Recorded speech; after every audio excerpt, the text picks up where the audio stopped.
Beautiful Adora. Adora was the kind of girl who made heads turn.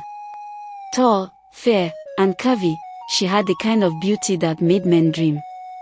But beneath that flawless exterior lay a secret only her mother and close friends knew. Adora was terribly dirty. Her mother, Mama Adora, had lost count of how many times she scolded her daughter. "You are a woman. A woman must be clean. How do you expect to keep a home like this?" she would lament whenever she visited Adora's apartment in Saka, where she was schooling. Her friends, too, had given up. At first, they complained about the pile of unwashed plates, the stale food left uncovered, and the clothes that littered the floor.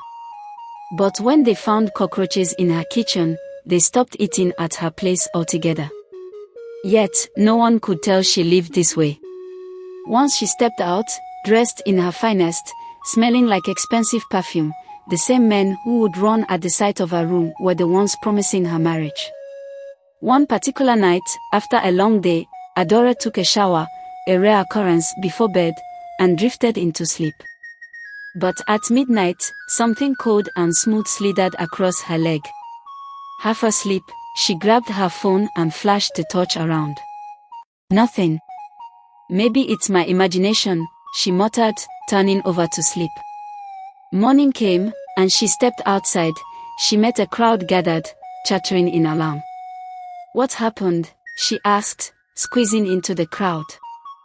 There, lying lifeless on the ground, was a massive black snake. "How did a snake enter this compound?" someone asked. "The compound is always clean." "Oh, this is strange," another replied. Adora shivered slightly but brushed off the thought. "My door is too tight for a snake to enter." The day went on, but something about the night's incident lingered in her mind. She tried to ignore it. She returned home, starving, and went to her kitchen to cook.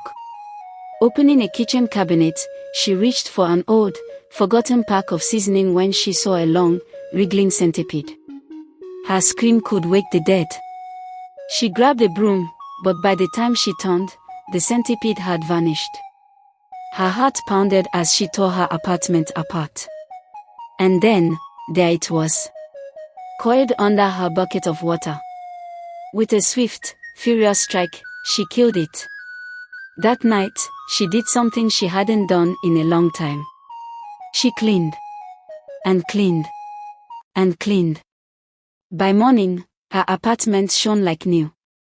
When her mother visited and saw the transformation, she beamed with pride and handed her some money.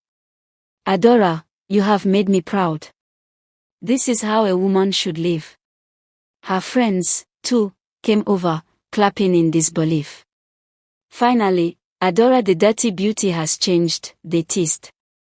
And from that day, Adora remained not just the most beautiful girl in Saka, but the cleanest too. Cleanliness is next to godliness.